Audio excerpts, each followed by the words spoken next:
Pas Tambun, Kabupaten Bekasi, Jawa Barat. Dalam kejadian ini, seorang remaja tewas dengan luka di sekujur tubuh akibat terkena senjata tajam.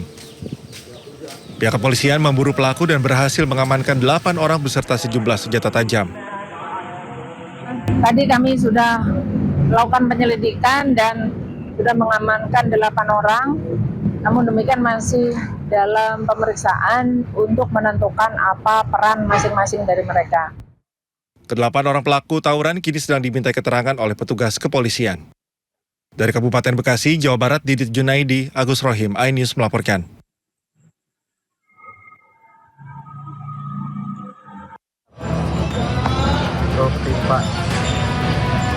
Satu unit mobil damkar rusak parah usai tertimpa tiang beton proyek renovasi kantor Dinas Lingkungan Hidup DKI Jakarta di kawasan Keramat Jati, Jakarta Timur. Petugas mengerahkan alat berat untuk mengevakuasi seorang anggota damkar yang berada di dalam mobil tersebut. Korban mengalami luka dan langsung dibawa ke Rumah Sakit Polri Keramat Jati. Kejadian berawal saat petugas damkar sedang melakukan penyemprotan untuk menghilangkan debu selama proyek renovasi gedung tersebut. Tiba-tiba botol sepanjang 20 meter tersebut roboh. Warga sempat mendengar suara dentuman saat kejadian. Setahu saya tuh soalnya saya lagi sibuk ngolak ya cuma tahu bruk gitu doang. Ya nggak sempat lihat. Ya lihat sih ya ada orang yang dibawa ambulan itu. Belum ada keterangan resmi dari petugas damkar ataupun Dinas Lingkungan Hidup DKI Jakarta. Dari Jakarta, Rio Manik, iNews melaporkan.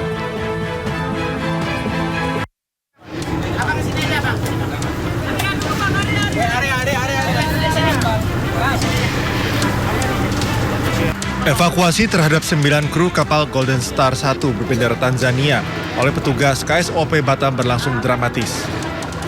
Kapal ini berlayar dari Singapura menuju Pasir Gudang, Malaysia.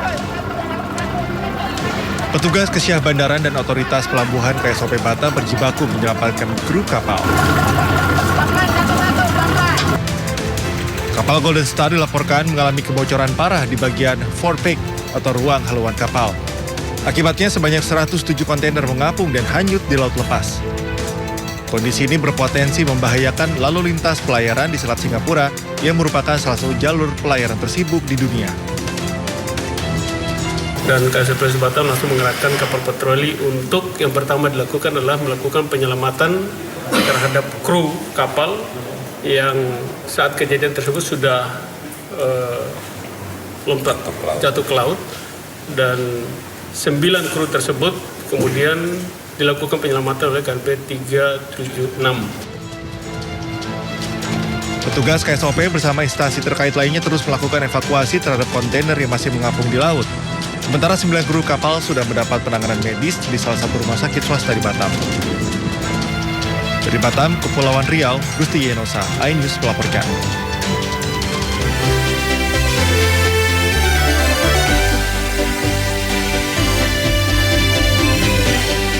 Halo pemirsa, halo Indra. Pagi Arista, pagi juga pemirsa. Sehat? Alhamdulillah sehat. Semangat?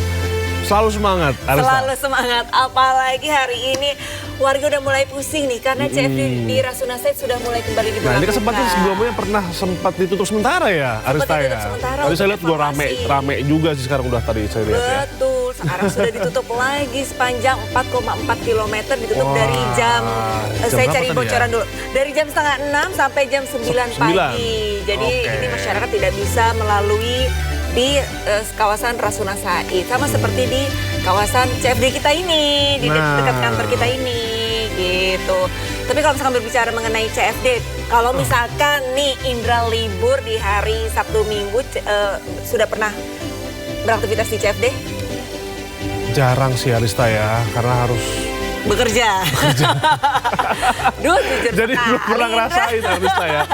Ini juga banyak nih di momen weekend ini juga kemarin juga banyak padat sekali nih momen-momen konser banyak sekali dan ajang olahraga di GBK nih Arista nih. Betul. Ini nyaksikan artis apa nih? Raisa ada banyak? Enggak ya? Aku hanya mengagumi diri aku sendiri. Iya, lagi-lagi kita harus bekerja dan belum bisa bergabung dengan rekan-rekan yang lain untuk menikmati konser ataupun CFD begitu-gitu ya. Curhat ya. Emang Indra tuh mau nonton konser siapa sih kalau boleh tahu?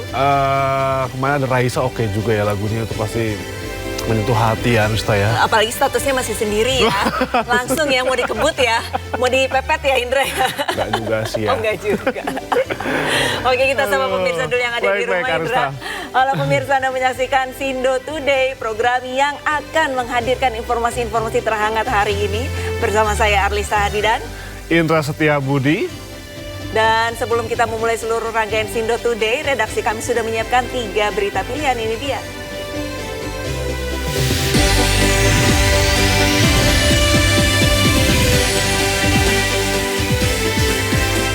Pabrik minyak goreng hangus terbakar di Kabupaten Muaro, Jambi.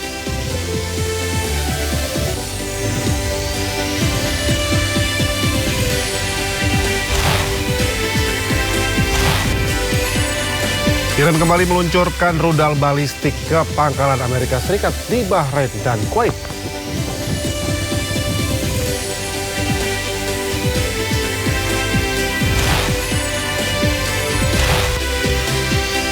GBK gelar konser musik hingga turnamen bulu tangkis internasional dan kompetisi e-sport dalam minggu ini.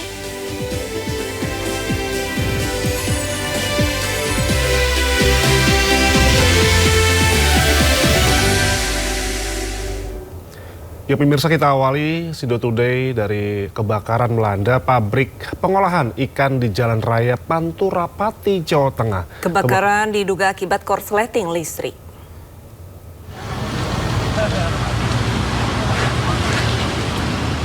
Warga panik saat kebakaran hebat melanda sebuah pabrik pengolahan ikan di Jalan Raya Pantura Pati Juwana, Desa Purworejo, Kabupaten Pati, Jawa Tengah.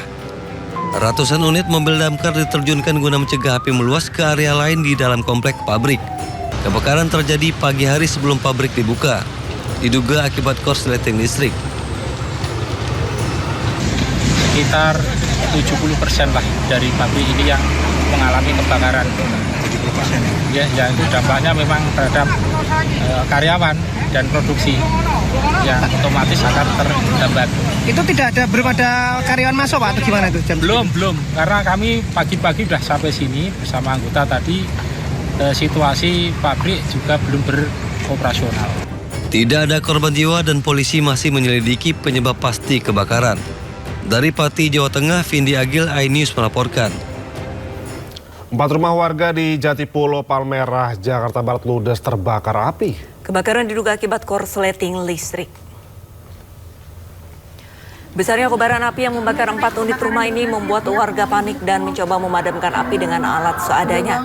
Api padam setelah petugas mengerahkan 17 unit damkar dan 85 personel ke lokasi. Diduga kebakaran akibat korsleting listrik di rumah berlantai 2 hingga merambat ke 3 rumah di sampingnya.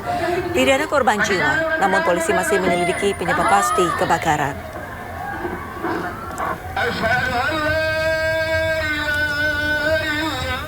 Rumah kontrakan nih Pak?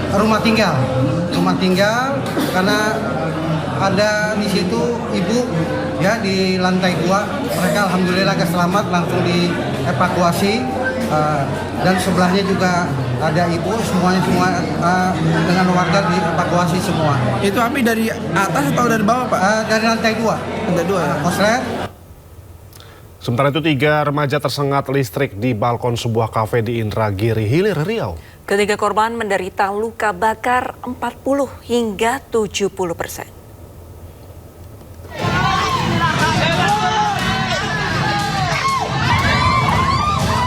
Tiga pelajar menderita luka bakar serius setelah tersengat aliran listrik di lantai 3 sebuah kafe di Jalan Ki Hajar Dewantoro, Kabupaten Indragiri Hilir.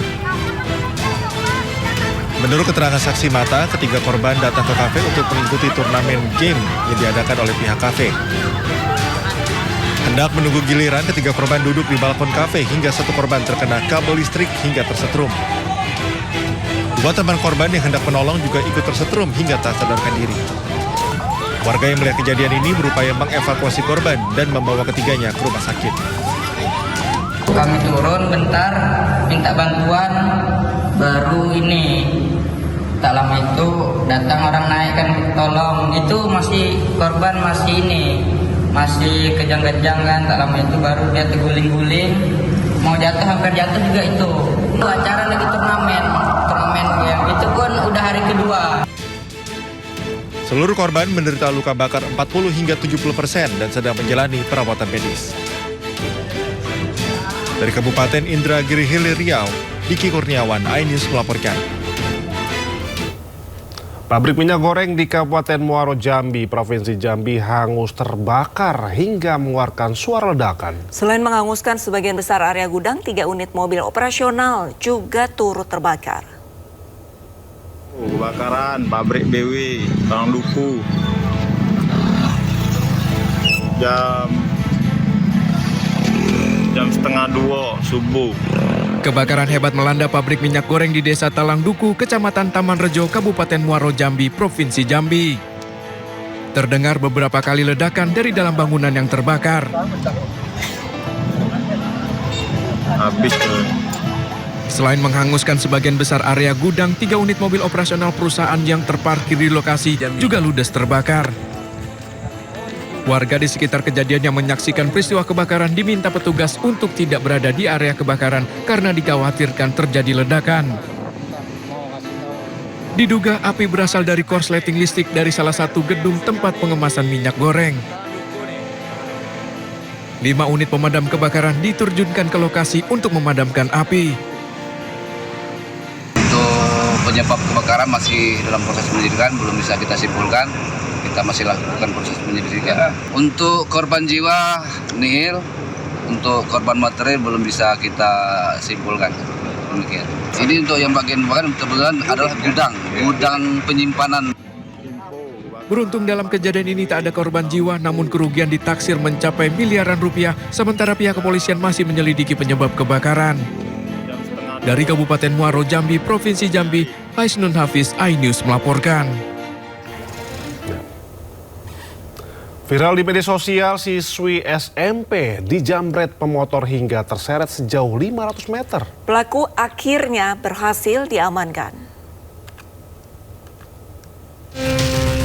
Inilah rekaman kamera pengawas saat 2 pelaku berboncengan sepeda motor menjamret telepon genggam milik seorang siswi SMP di Jalan Depasawi Luar, Tamalate, Kota Makassar. Berusaha mempertahankan telepon genggamnya, korban terjatuh dan terseret hingga 500 meter. Setelah berhasil mendapat ponsel korban, kedua pelaku langsung tancap gas meninggalkan korban yang terluka. Peristiwa ini terjadi akhir April lalu dan viral di media sosial. Setelah viral, polisi bergerak mencari pelaku. Sebulan kemudian, tim Resmo Polsek Tamalate akhirnya menangkap 1 pelaku. Ia berperan sebagai eksekutor perampas telepon genggam korban. Dari nyanyian si eksekutor, polisi berhasil mengamankan 1 pelaku lagi yang berperan sebagai joki. Kepada polisi, kedua pelaku mengaku telah merencanakan aksi penjamretan dan mencari korban secara acak, sementara barang bukti sudah mereka jual. Kedua pelaku kini telah diamankan di Polsek Tamalate, Makassar untuk menjalani proses hukum lebih lanjut. Dari Makassar, Sulawesi Selatan, Muhammad Nurbone, iNews melaporkan. Ya pemirsa, kepolisian Langkat Sumatera Utara berhasil meringkus puluhan pengedar narkoba. Proses penangkapan diwarnai perlawanan dari sejumlah pelaku.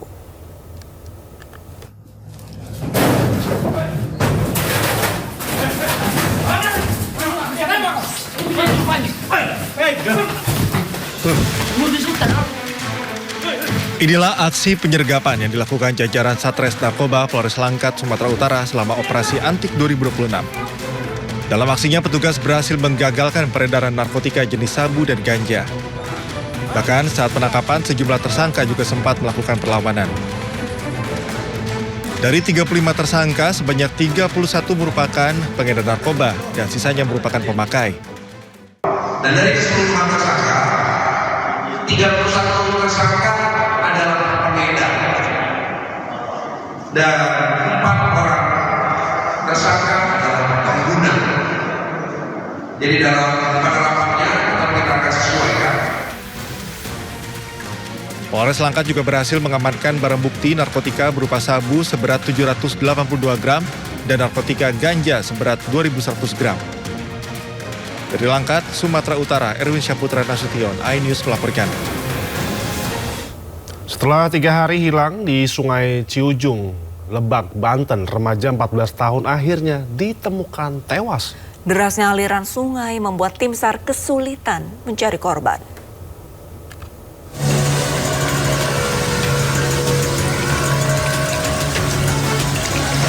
Tim SAR gabungan berupaya mencari korban yang dilaporkan tenggelam di Sungai Ciujung, Kabupaten Lebak, Banten.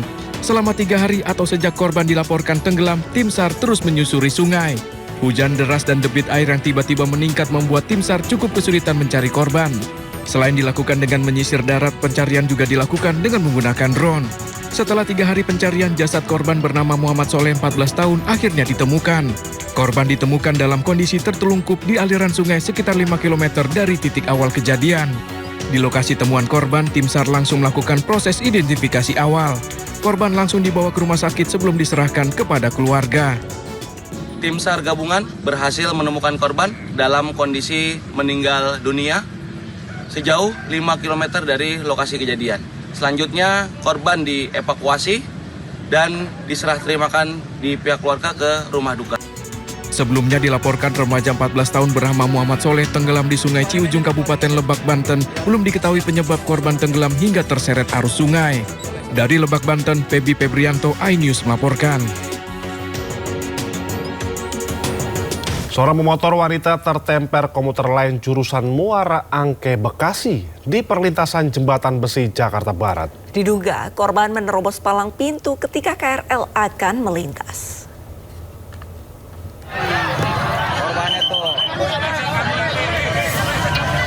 Seorang wanita pengendara sepeda motor tertemper komuter lain jurusan Muara Angke, Bekasi di perlintasan kereta Jembatan Besi, Jakarta Barat. Akibat kejadian, korban mengalami luka di bagian kepala, sementara motor korban rusak parah. Kejadian berawal saat korban menerobos pintu perlintasan kereta api yang sudah ditutup. Warga dan penjaga perlintasan sempat meniraki korban, namun korban tetap melintas dan tertemper komuter lain. Ceritanya kan kereta mau lewat tuh, terus ibu tuh terobos, korban serempet, terus belah sini nih berdarah, tuh kan luka-luka, terus akhirnya dibawa ke rumah sakit. Korban dievakuasi oleh petugas ke Puskesmas Kecamatan Tambora untuk mendapatkan pertolongan medis. Dari Jakarta, Miftahul Gani, iNews melaporkan.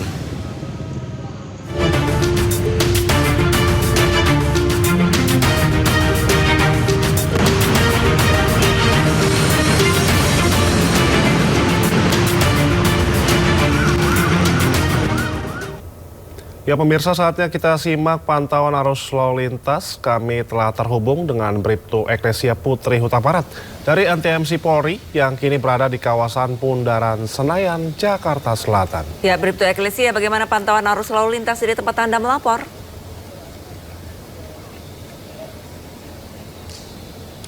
Baik, terima kasih Arlista dan Indra. Selamat pagi pemirsa, bersama kami dari NTMC Korlantas Polri akan menginformasikan situasi arus lalu lintas langsung dari kawasan Bundaran Senayan, Jakarta Selatan. Dapat kita lihat bersama situasi arus lalu lintas pada hari weekend ini tampak cukup ramai dari berbagai arahnya, yakni dari arah Blok M yang akan menuju ke arah Senayan maupun dari arah Jalan Patimura yang akan menuju ke arah Senayan tampak cukup ramai dan kendaraan dapat melintas. Namun untuk kendaraan yang akan mengarah ke arah Sudirman maupun Tamrin masih dialihkan dikarenakan adanya pelaksanaan CFD hingga pukul 10 waktu Indonesia Barat. Kami menghimbau kepada seluruh pengendara untuk tetap berhati-hati dan selalu mematuhi rambu lalu lintas serta marka jalan yang berlaku. Dan pastikan Anda dapat mencari jalur alternatif lainnya sesuai dengan tujuan Anda agar tidak terjadi kepadatan arus lalu lintas. Dan kami juga menginformasikan kepada seluruh masyarakat bahwa Korlantas Polri akan melaksanakan operasi patuh 2026 yang akan digelar dari tanggal 8 hingga tanggal 21 Juni 2026. Dan salah satu sasaran untuk operasi kali ini yakni penertiban tanda nomor kendaraan bermotor ataupun plat nomor, dan pelaksanaan tahun ini kepolisian mengkombinasikan sistem penegakan hukum digital dan konvensional dengan formula komposisi 60% tilang elektronik ataupun ETLE, 30% dilakukan tilang manual dan 10% teguran simpatik. Kami tegaskan kepada seluruh pengguna jalan bahwa penegakan hukum dalam operasi ini juga difokuskan melalui sistem elektronik traffic law enforcement ataupun ETLE. Oleh karena itu kami menghimbau agar tidak melakukan tindakan yang dapat menghambat pembacaan kamera ETLE seperti mencopot plat nomor kendaraan, tidak memasang plat nomor, menutup sebagian plat nomor dan melakukan modifikasi yang tidak sesuai dengan ketentuan maupun menyamarkan plat motor dengan stiker ataupun cat. Tindakan tersebut melanggar aturan dan juga akan tetap terdeteksi melalui sistem pengawasan dan penegakan hukum yang berlaku. Berdasarkan data IRSMS Korlantas Polri, angka kecelakaan lalu lintas di seluruh Indonesia per 1 kali 24 jam terjadi 271 kasus laka lantas yang mengakibatkan 24 orang meninggal dunia, 31 orang luka berat dan 342 orang luka ringan. Dari kasus laka lantas tersebut 51% terjadi karena kecerobohan pengemudi. Mari bersama kita wujudkan budaya tertib berlalu lintas dengan cara jujur, disiplin dan bertanggung jawab di jalan raya demi keselamatan kita bersama. Dan bagi Anda pemirsa yang mendapatkan informasi situasi arus lalu lintas selengkapnya, dapat menghubungi call center kami di 1500669 ataupun melalui nomor WhatsApp di 085871500669. Selamat beraktivitas, hati-hati di jalan dan salam presisi. Demikian Bribtu Eklesia melaporkan, kembali kepada Indra dan juga Arlista. Silakan. Baik, terima kasih Bribtu Eklesia Putri Huta Barat atas laporannya dari kawasan Bundaran Senayan, Jakarta Selatan. Selamat bertugas kembali dan salam presisi.